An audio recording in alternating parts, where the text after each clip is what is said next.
Hi kas mani lungle ni zingdar sarile minute som panga ania fakna rimoi hun mangin lal shwai tluang e mar zai longai thla ang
riêng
kan ngai thlak tak te kha ka phat san long che ti hla le Zion Rammoi ti hla nia li swa ka nei ti hlai longai thlaleang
kan ngai thlak mek hi lali swa ka nei ti hla ni chuti zong chu tu kin fakna ri moi huna la shoi twang i mar zai akaswani longle changa kan ngai thlak thei chu ni a tutna changa hun rei lo te dar sari le chan ve a hian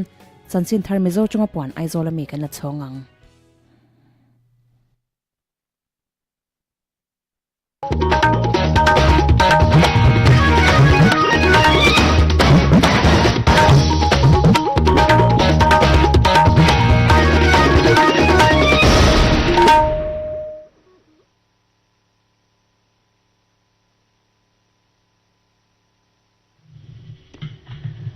Hei Akashvani Aizolani Chanchin Thar Achiar Tularem Sang Ralte Minister Hui Puzodin Tuang Ralte in Mizoram Sarkar in Vareng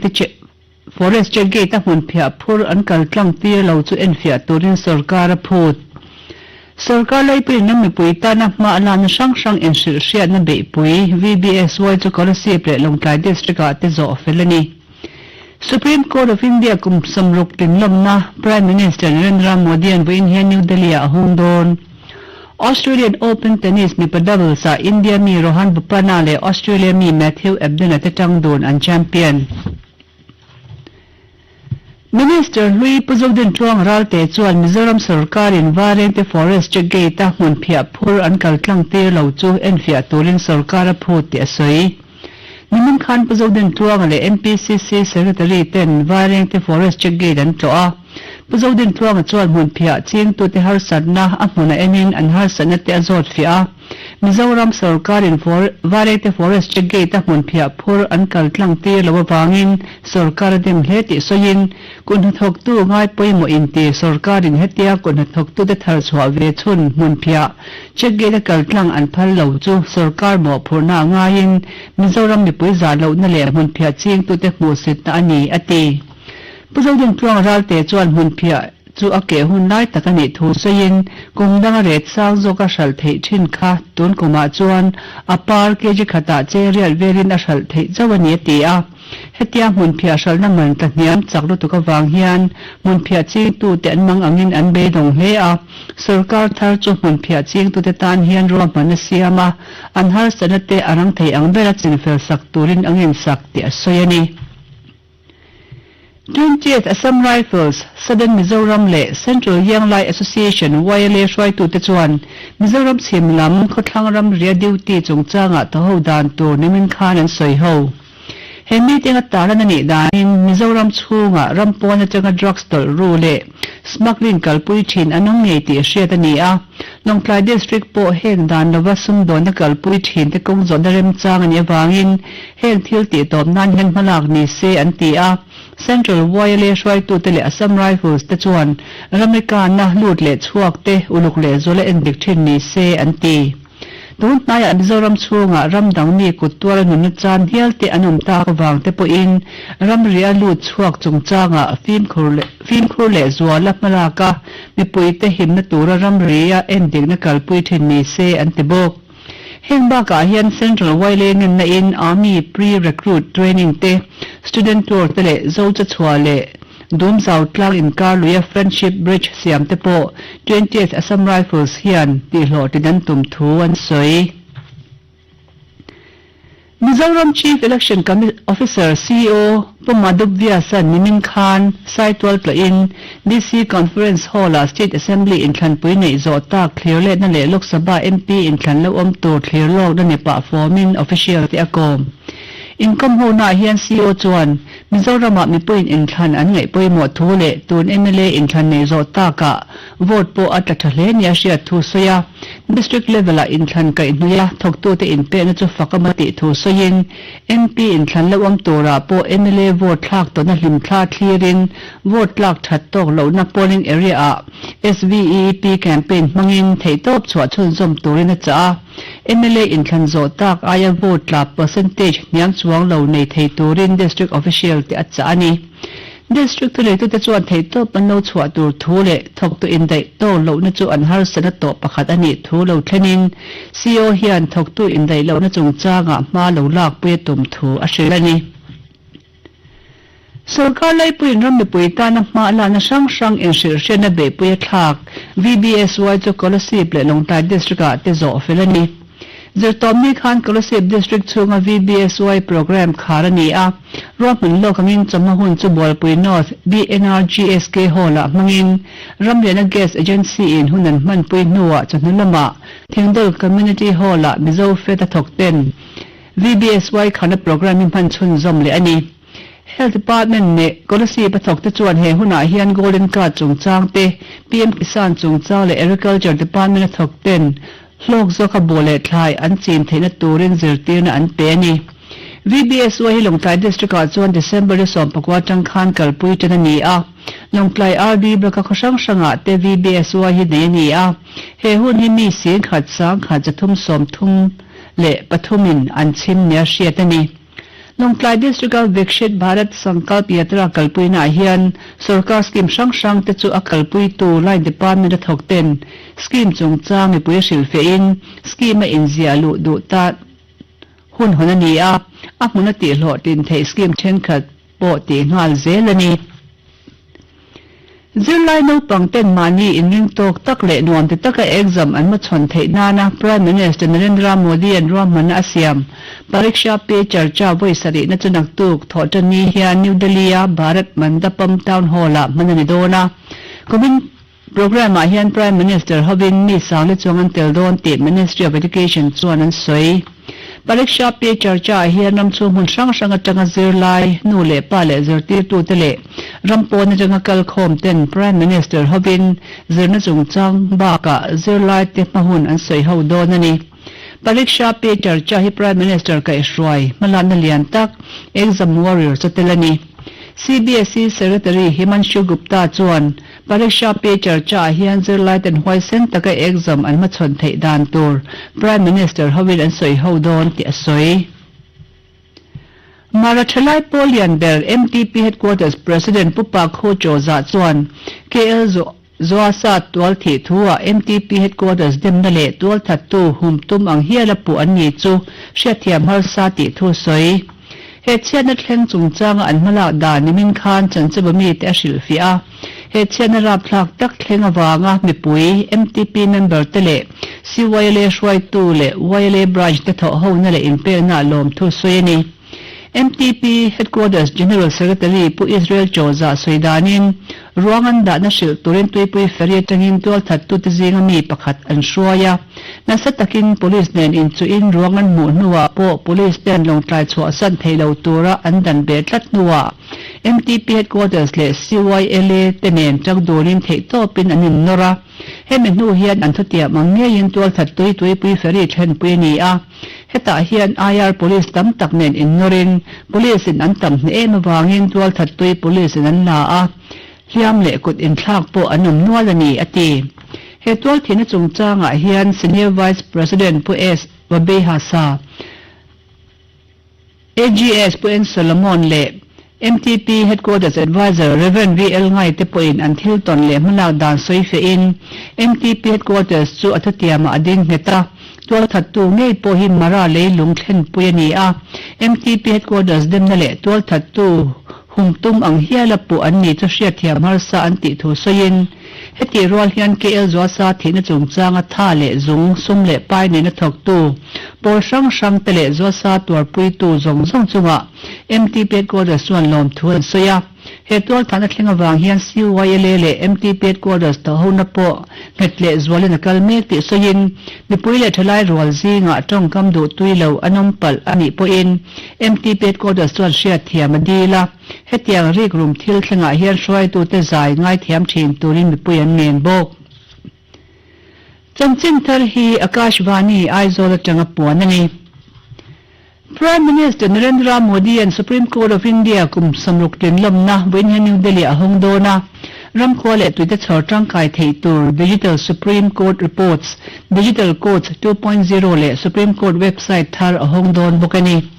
SCR TSI Digital Supreme Court Report se Supreme Court Judgment sang adu apiangin athlona khol tanga an chiar thei turani a SCR a hian kum sang kan sakwa somnga tanga Supreme Court athu boy ngai to sengthum saruk chuang da ani Digital Courts 2.0 hi e-courts project noi application ani a District Court Judge ten court record sang khol tanga anen thei na turani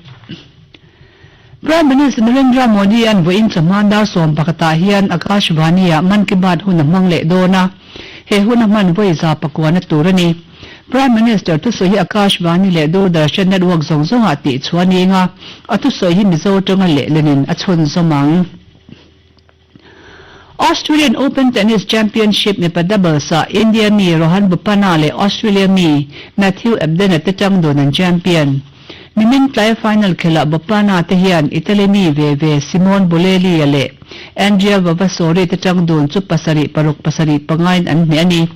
March thla kum somli pali tling tur Bopanna hi Grand Slam champion the upaberani a an thian don hian champion no moi ba ka paisa fai Australian dollar noi sari singthum dongin heta changa Bopanna chantu chu cheng wei bel chakhat le noi somkwa pakwa atlingani Major singles final champion lai Arina Sabalenka in China mi Sheng Xinwen ne in a champion le a kum somni pa upa Sabalengka hian minute somthum pathum chung lakin wall number 2 nilai Sabalengka hian paruk pathum paruk paniin Shinwen hi atne ani voin tlai ne pa singles final khelanienga Italy mi Yannick Sinner le Russia mi Daniil Medvedev ate anin khelang Chanchit Tharati top na natlang pui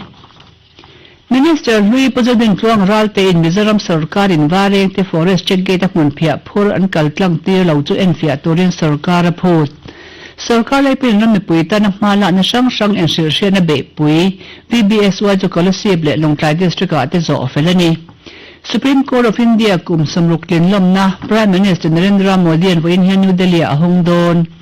Australian Open Tennis mi pa double sa India mi Rohan Bopana le Australia mi Matthew Ebden Tetang Don an champion.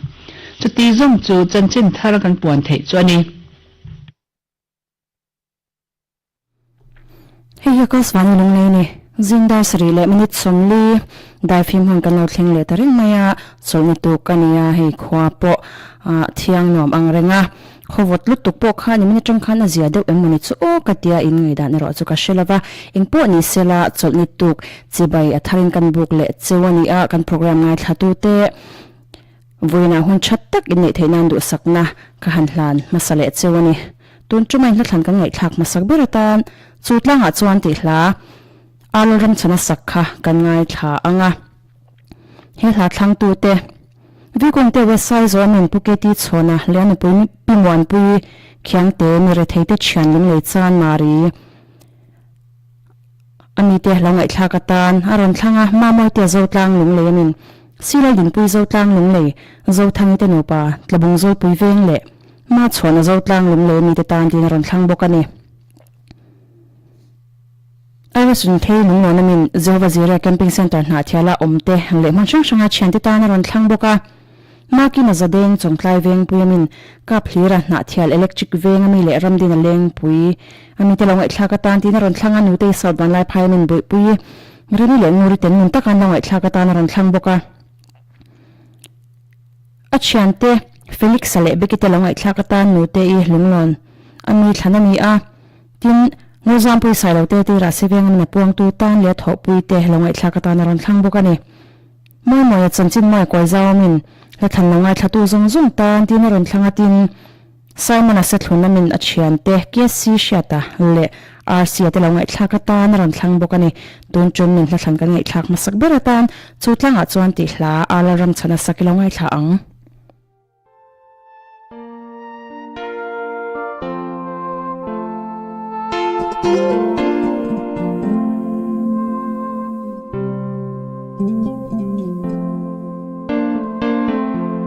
Arsat naka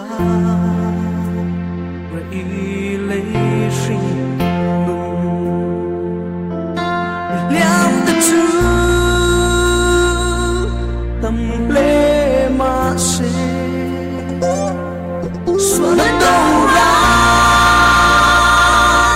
Lo shang sung ten Isayan re See to Clara, Ton and Tola, Leisure all, look down to me. From Nara, boy to sign, bound to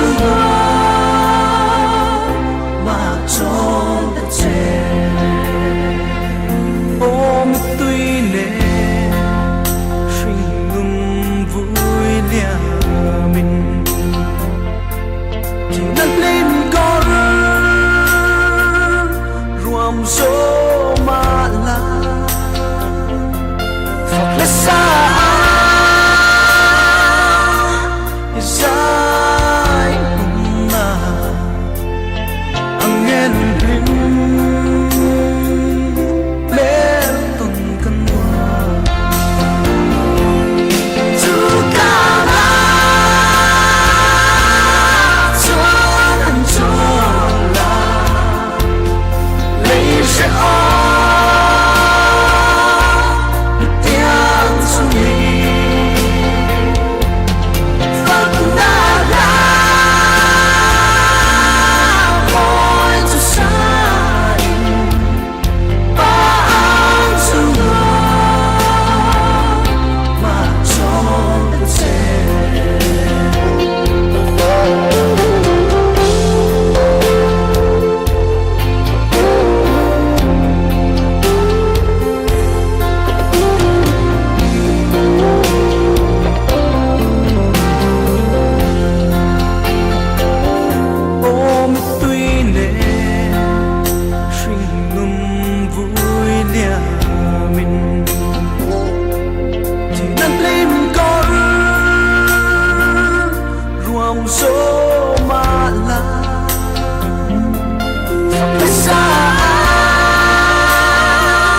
fak na lemoi chu sa in pa ang chung no ma chol ta che avan moi te reng em chutlang a chuan ron satu kha arlaram chhana ni thla thando de kan kal le nga langa iram lo thleng ro se ti hla pen sibilal thang lian sak ngai thave thongang hela hi mala som zola pa lung non wan gi tamin mun sang sanga chen rol te helongai thla ka ta ron thlanga biaka HSC chan mari min pui fanaute le chan pelal chin lo ngai thla ka tan tin ron thlang bok kani Puketi chona te nupa mi rithei channing le chan mari le pastor bia sang sanga KGP conference mangmek te helongai thla ka tan liu vi kung te wasai zona ron thlang boka lo biak puya zotlang lung le mun moi zotlang lung le vek le lian thang pu te chung ra sivenga mi te longai thla ka tan ma moi te zotlang lung le mi thanani a arama na thia kanan venga min anu pui le fa te longai thla ka tan tin ron thlang boka tin ma puya pa chaw electric veng lung le min hun sang sang a chian te longai thla ka tan tin ron thlang boka ne ma ki ma zadeng som klai veng puya min lorin oma kola si phwang pui lama mi le ma kong te west side zo mi tan tin ron thlang boka desmana ki kona min ubwatin longai thla seron ti a aras run thlei lungno na min zawazira camping center na thial omek te le thla than longai thatu zung zung tan tin ron thlang boka ne iram lo thleng ro se ti hla pen sibilal thang le ne sakilongai thlang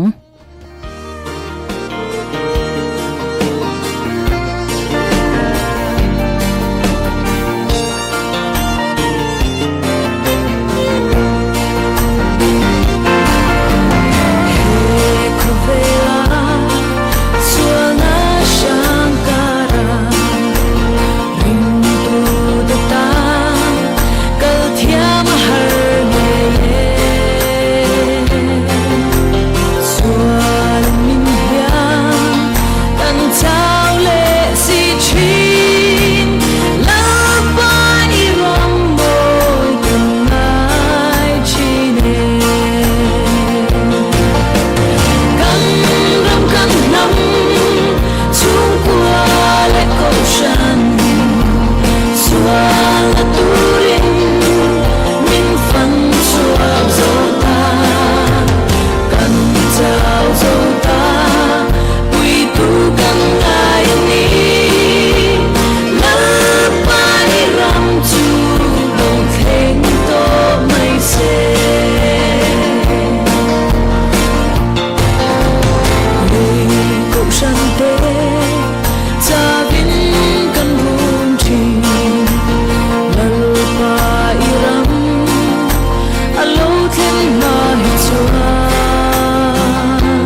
iram lo thleng ro se tilharan satu kha pensi bilal thang liani ni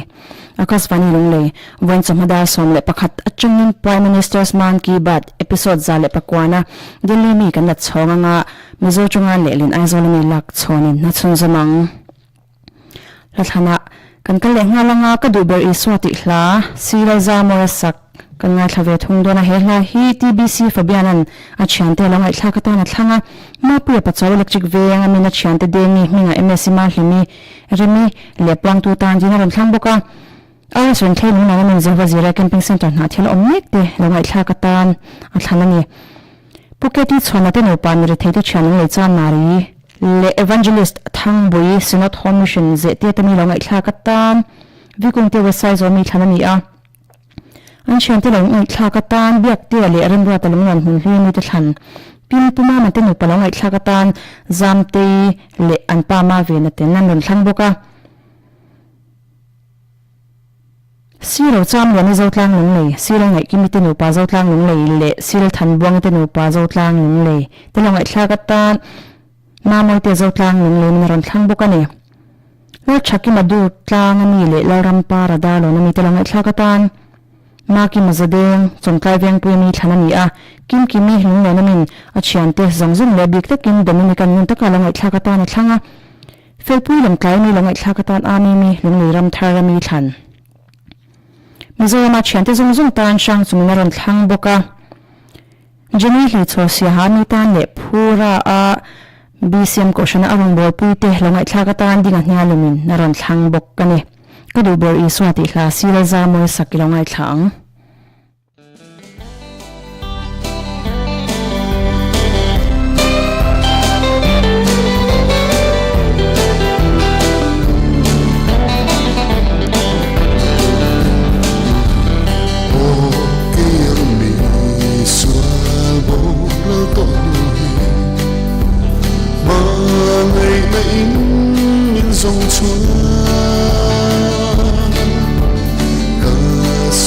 Giống giống tên mình ai đam mê thiên mình chẳng tin ô và mà luôn khao cả mấy ta nằm đi xa Krista không về lâu tuy đã lẽ mỏi nó sống ai các tu bên sau Ismani meeting ka mga Jerusalem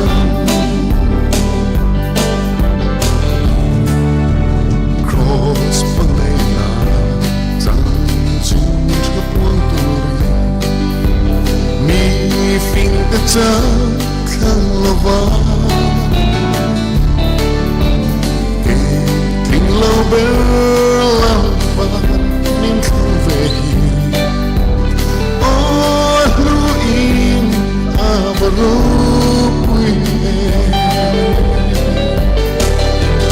Nung thao các mấy ta Mau Iswa Krista Có vẻ đâu Tuy là lẽ mỏi Nó sống ai Cái tu bè gió tu Mau Iswa Ani Ni kinh ca Mà ngày Chúa dễ là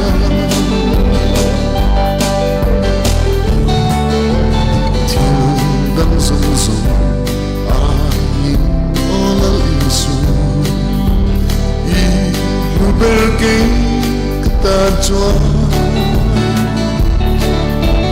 kahing na lelo na beriloni kafamusan leto lo ante muntar kamita lo Iswa Krista kovero kuina lemo sông ai cái tu bên gió tu lời Iswa ani mi tin ca mà ngày Chúa sẽ làm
khan kan ngai thlang le tak kha ka du ber I swa ti hlania ran satu kha sira za mo ya ne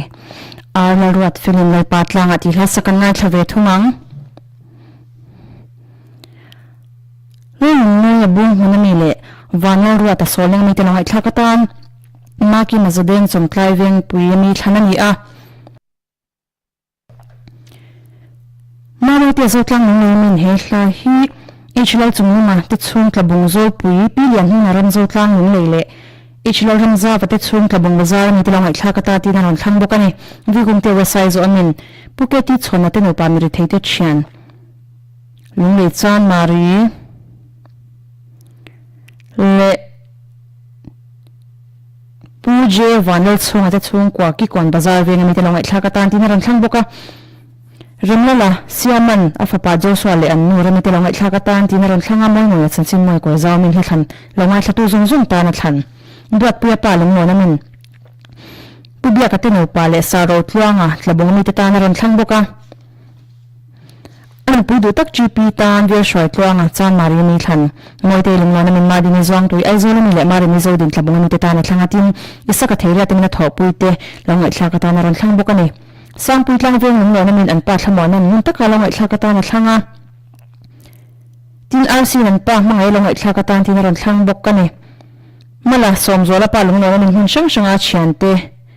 longai thlakata tin he la hi ron thlanga tin rs ron thlai lung na min Jehovah Jireh camping center na thiala omjong jung te ta na ron thlang bok ani lai pa tlanga ti hla ala ruat felis sakilangai thlang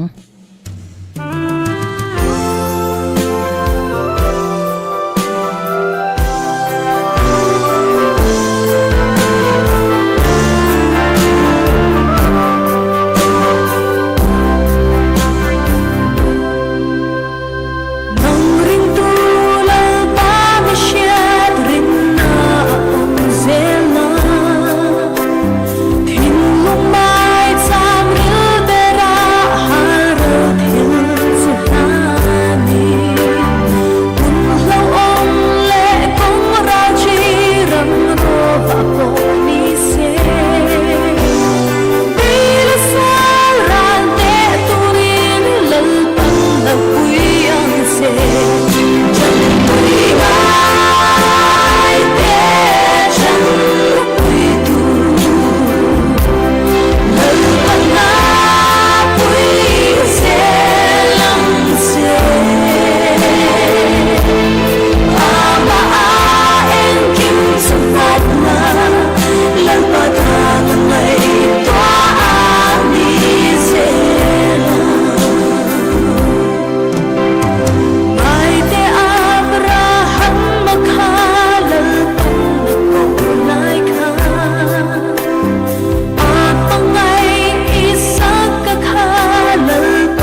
lalpa tlanga aron satu kha alarwat veli hani tuna chuan angilwani ti hla alabiak sang sakkan ngai thave thongang puketi chuan amire theite thian ngei chan mari le pu pi lo ramza vate chung kwa thil tlang mi tilongai thlaka tan vi kung te website zo mi thanani a ma mo te zo tlang lung lei amin siram hnak lian te nu pa veng lai lung lei si wana shoi te pa fat labung veng lai le lo rin tlong te chung labung zo dinami te tan ron thang boka vanal rata soling mi le sen siari ma eng lung ram thar mi tan ti in ma ki mazadeng chongtlai veng pui amin ron thang bok ka ni moi moi chanchin moi koi zaw min thla than longai thatu zong zong le anun abik ta kalongai thla ka tan ron thang boka va bo se thlona min lungwa na le mun sang sanga a chian te longai thla ka tan a than kinan pa longai thla ka tan RC in ron thang boka runa lungwa na min pui te longai thla ka tan a than tin hla than longai thatu zong zong le Facebook kan live melo en tu zong zong tan kha na puang tu na big takin karon than sak bok chuni e angilwa nen ti hla alal biak sang sakilongai thang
ti hlakan ngai thlak le tawran satu kha alal biak sanga hani tukin dai film hun kharnan zoram chanin le pa crossai twana zia ti hla sakha kan ngai thla ang he hla hi vi kon te wa size onin puketi chhona te nu pa mere theite channel le chan mari le pu f kham lian te chung kwa sia chi pami te longai thla ka ta ron thlanga romun thangit labung thana tlang sai bong sai lo te chung zo tlang lung le le kelal biak ni te nu pa zo mai lung le ani te longai thla ka tan ma moi te zo tlang ni ran thlang bokani lorin oma kolasi khwang pui lama mi le langin moi bung huna mi te tan ma ki ma zadeng chon tlai veng pui mi thana ni atin chanchin moi ya koi zaw min hun sang sanga a unau te longai thla ka tan tin ran thlang bokani lalpa khosoi tuana chia zo ram chani longai thlang ni tin ka lo ka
Helpa crossai tuana ziaran satu khazoram chani hani ole chuti zong chu tukin dai film hona pathian phang hlain thlan moi tak tak akaswani lungle changa kan ngai thlak the chu ni a dariat le minute chom panga hian chanchin thar sap chunga puan Delhi mi kan la chonga dariat le chan ve mar chak chanchin thar shilong mi lak chonin na chun zamang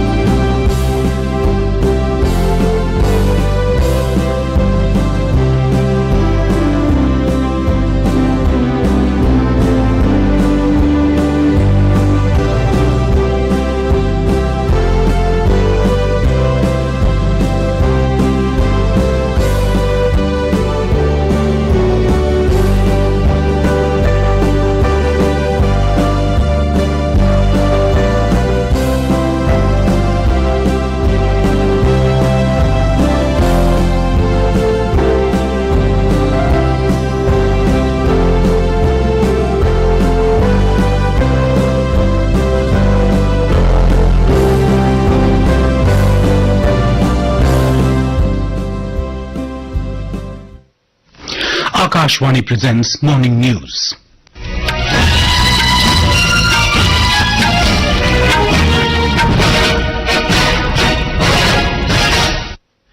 Good morning, I'm Sunil Verma. The headlines. Prime Minister Narendra Modi to share his thoughts in Mann Ki Baat program on Akashwani this morning. Diamond Jubilee celebration of Supreme Court of India to be inaugurated by Prime Minister in New Delhi today.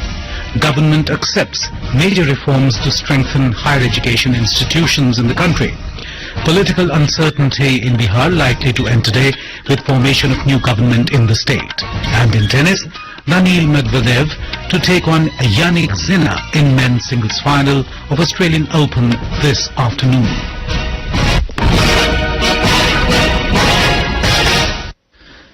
Prime Minister Narendra Modi will share his thoughts with the people in the country and abroad in the Mann Ki Baat program on Akashwani at 11 this morning. It will be the 109th episode of the monthly radio program. The program will be broadcast on the entire network of Akashwani, Doordarshan and News on AIR mobile app. It will also be streamed live on the YouTube channel of AIR News, DD News, Prime Minister's Office and Information and Broadcasting Ministry. Akashwani will broadcast the program in regional languages immediately after the Hindi broadcast. Prime Minister Modi will inaugurate the Diamond Jubilee celebration of the Supreme Court of India in New Delhi today. Mr. Modi will launch citizen-centric multiple technology initiatives, which include digital Supreme Court reports, Digital Courts 2.0 and a new website of the Supreme Court. It will also address the gathering on the occasion. The Digital Supreme Court reports SCR will make Supreme Court judgments available to the citizens of the country free of cost and in electronic format. The key features of Digital SCR are that all 519 volumes of the Supreme Court reports since 1950, covering over 36,000 cases, will be available in a digital format and with open access.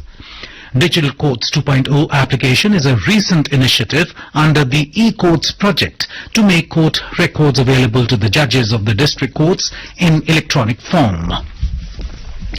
Education Minister Dharmendra Pradhan has accepted a set of transformative reforms proposed to strengthen the periodic approval, assessment and accreditation and ranking of all higher education institutions of India. The Education Ministry had constituted an overarching committee with the former Indian Space Research Organisation ISRO Chief Dr. K. Radhakrishnan as chairman of the panel in November 2022 to propose transformative reforms. The committee presented its report to the Education Minister on the 16th of this month. It has recommended binary accreditation rather than grades to encourage all the institutions to get on board in the accreditation process. This will create a quality culture in the higher education system. The committee also recommended maturity-based graded accreditation from levels 1 to 5 to encourage accredited institutions to raise their bar and continuously improve One Nation, One Data platform has been proposed as part of the reform to ensure integrity and transparency in handling institutional data. The registrations for Prime Minister Narendra Modi's Pariksha Pe Charcha have witnessed a record jump in the last 6 years. The Union Education Ministry said 2,26 lakh students, teachers and parents have registered for this year's Pariksha Pe Charcha. In 2022, 22,000 had registered for Pariksha Pe Charcha. The 7th edition of Pariksha Pe Charcha will be held at Bharat Mandapam in New Delhi tomorrow. The ministry said this shows the extensive enthusiasm among students nationwide, eager to participate in this distinctive event and interact with the Prime Minister. Nearly 3,000 participants will interact with the Prime Minister at the event. Union Education Minister Dharmendra Pradhan has written to the Chief Ministers and Governors of States and Lieutenant Governors of Union Territories urging them to join the televised event of Pariksha Pe Charcha. In an exclusive interview with Akashvani News, Secretary of the Department of School Education and Literacy, Ministry of Education, Sanjay Kumar said the ministry has onboarded states' school education boards along with CBSE schools to make the current edition of Pariksha Pe Charcha an encompassing event. This is a very unique model, primarily conceived by the Honorable Prime Minister to reach out to school-going students, especially the ones who are on the eve of giving a board exam. We know that board exams do cause stress, and our children at times get very, very worried about it. Not only our students, but also the teachers and their parents. It's his way of saying that this is just an exam, and how exam and consequent stress can be managed. Talking to Akashvani News, a participant of Pariksha Pe Charcha program shared her thoughts. My name is Bhavya Bharti and I'm a class 12 student from Delhi. I'm very excited about meeting Honorable Prime Minister and feeling very proud that I have got the opportunity to meet him. The words of our Honorable Prime Minister has helped me de-stress and keep calm during these stressful times. Another participant, Gauri Banmoria from Government Girls School, Chandigarh, shared about her excitement of attending Pariksha Pe Charcha. I'm very excited to get this opportunity to participate in Pariksha Pe Charcha. I feel so relaxed by Prime Minister's words during my exam time, and it also motivates me in my life.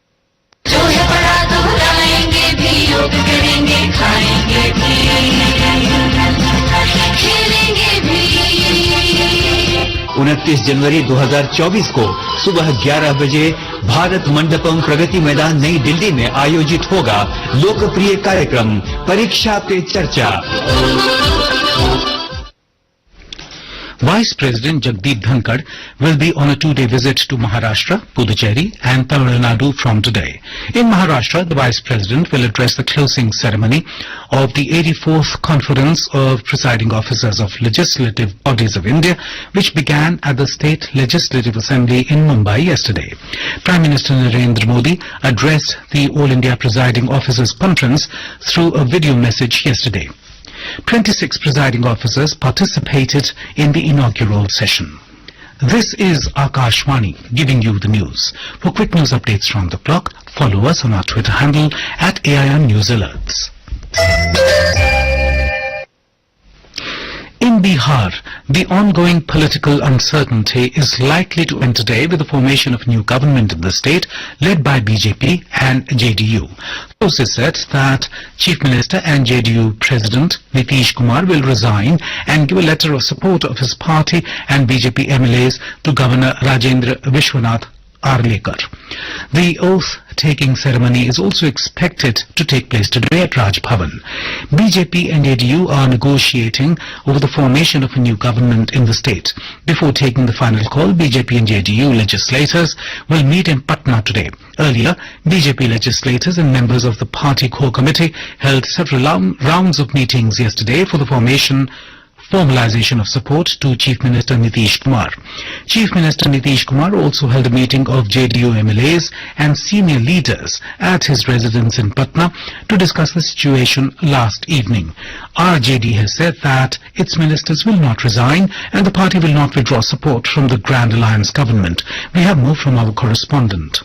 In the number game of formation of new government, BJP and JDU have no major obstacles after collapse of the Grand Alliance in Bihar. For the formation of government, support of 122 members are required. In the 243-member Bihar Assembly, BJP has 78 members and JDU has 45. 4 members of former Chief Minister Jitan Ram Manjhi, led Hindustani Awam Morcha Secular, are already with BJP. With these equations, BJP and JDU are well in position to form a new government in the state. Presently, RJD-JDU-led Grand Alliance has support of 160 MLAs, which comprises 79 members of RJD, 45 of JDU, 19 of Congress, and 16 from left parties. One independent is also supporting the alliance. Dharmendra Kumar Rai, Akashvani News, Patna.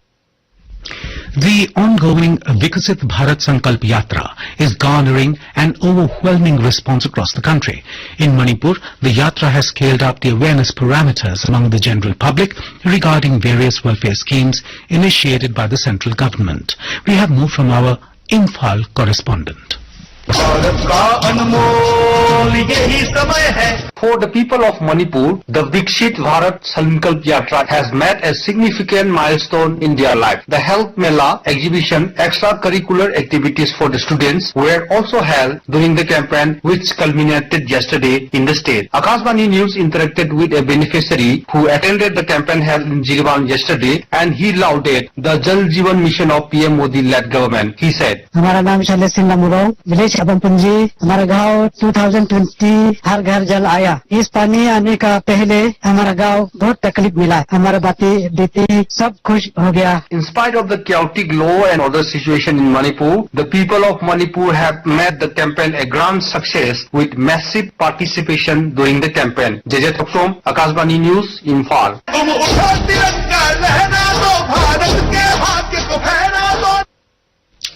The Punjab government has set up the Sadak Suraksha Force (SSF), the first of its kind in the country, to reduce road fatalities. State Chief Minister Bhagwant Singh Mann flagged off 144 high-tech vehicles from Jalandhar yesterday. The emergency helpline number 112 can be dialed in the state in case of an accident or injury, and the vehicle will reach the spot within 10 minutes of receiving the call. Here is a report.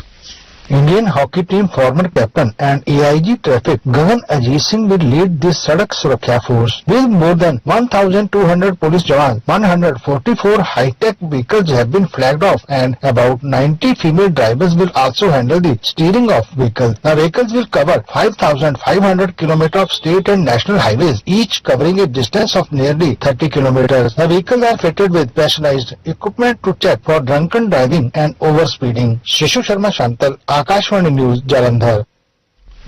6 European countries have paused funding for the United Nations Relief and Works Agency for Palestinians following allegations that some of its staff are involved in the 7th of October Hamas attacks on Israel. Britain, Germany, Italy and the Netherlands, as well as Switzerland and Finland, joined the United States, Australia and Canada in pausing funding to the aid agency, a critical source of support for the people in Gaza after the allegations by Israel.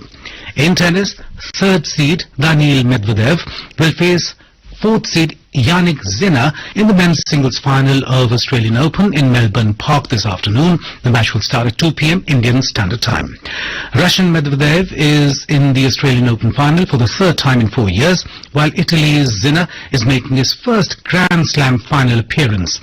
22-year-old Sinner defeated top-seeded Novak Djokovic to reach the Grand Slam final. 27-year-old Medvedev defeated 6th seed Alexander Zverev in the semi-final. In cricket, England will resume their play in the second innings against India at the overnight score of 316 for 6 on day 4 of the first test of a 5-match series in Hyderabad today. The Indian Meteorological Department IMD has said that dense to very dense fog conditions will continue over various parts of North India today. The IMD further predicts that cold to severe cold day will continue in pockets of Uttar Pradesh and Bihar today.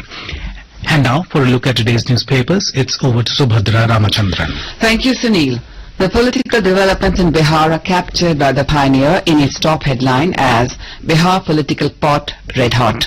Calling it an unprecedented confrontation, the Supreme Court, which had taken a suo motu cognizance of the matter, has stayed proceedings before Calcutta High Court benches amid tussle, writes Hindustan Times. All 23 sailors, 22 of them being Indian, aboard a UK vessel hit by Houthis are safe, reports the Tribune. The Asian Age carries a photograph of the winning duo of the Australian Open men's doubles title, Rohan Bopanna and Matthew Ebden, kissing their trophy with a caption, Age no bar, Bopanna oldest to win Grand Slam. And finally, the Times of India carries an inspiring story of how women in Kerala are turning hyacinth, the invasive plant choking Kerala's waterway, into handloom products. With that, it's back to you, Sunil. Thank you, Subhadra. And now, before we end the bulletin, the headlines once again.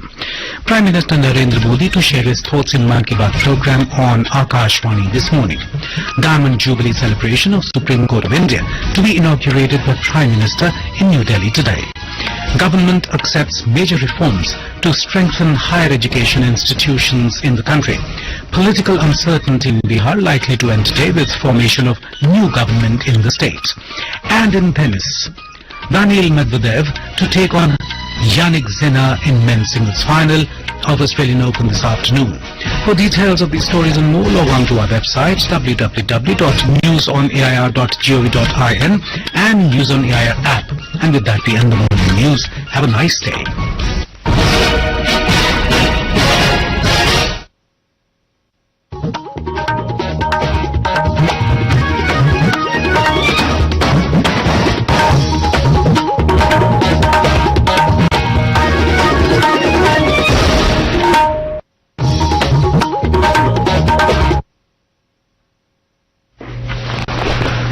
This is Akashvani Shillong, the Northeast News Bulletin read by Sandeepan Chakravarti.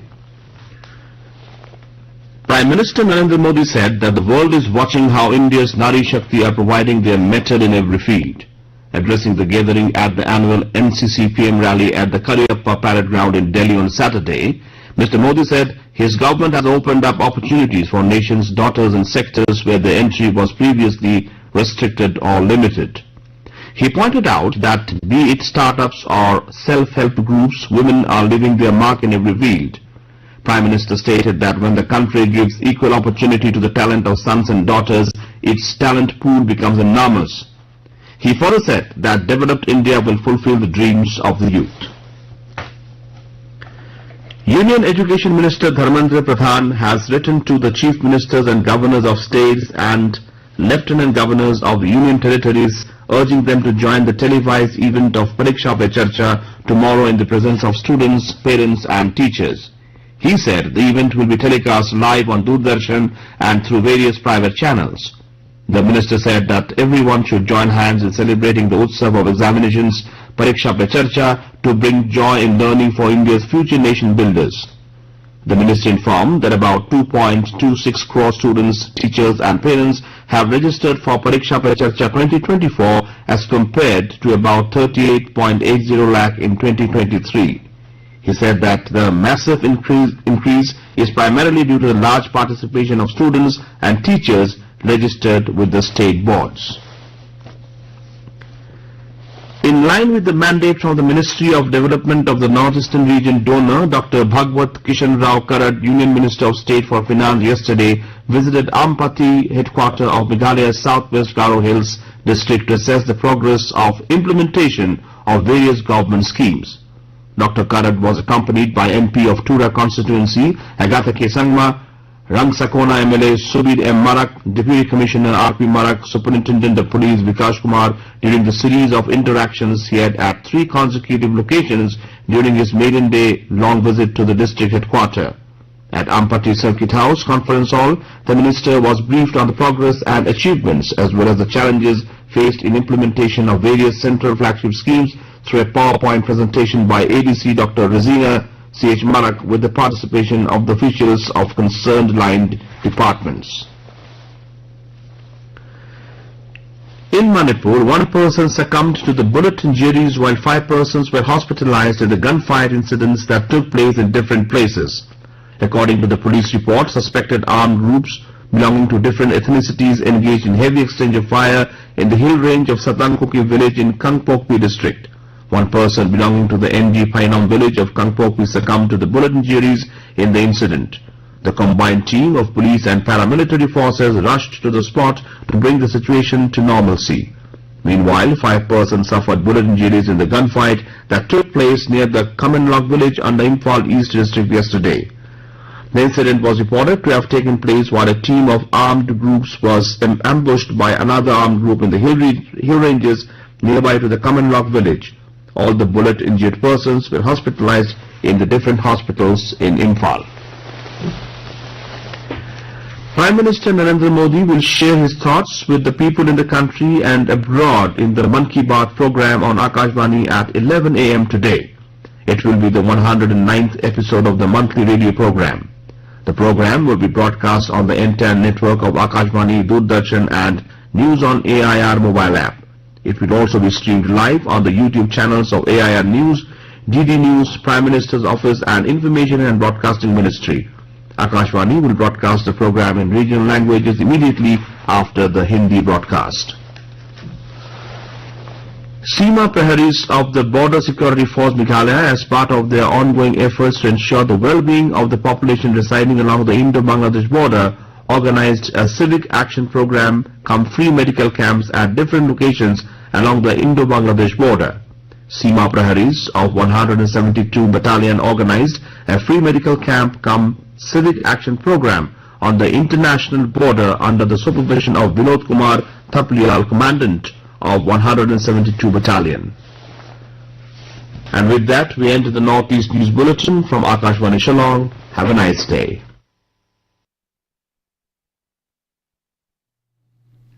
Hey, Akashvani lunglei ni zindariat le minute somthum pangalen khom zai kan ti chwa hun na ni a tun chuma hian chong nu na le polte le sidar khom le polte zai kan ngai thadona chong nu na le polte zai ama sain lo ngai thang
Yeah.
Hare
Khom zai kan ngai thak mek na ya kaswani long le ne to na chon sidar khoma le polte zai longai thlave thungang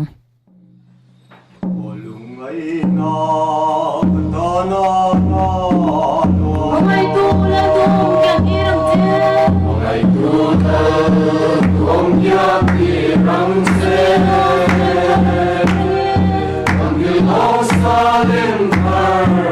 Ni o kama ke lo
chuti zong chu tukin len khom zai kan ti chawhuna chawn huna le polte le sidar khom le polte zai akaswani lungle changa kan ngai thlak thei chu ne he akaswani lungle ni jing dar kwani avo engineer ni somni le pariat pathian ni kan hun voi khatna halo top ta engineering charge asila lom oma apuang to shalom vanel veni kan hun min man pui tu te voin cholni man no mule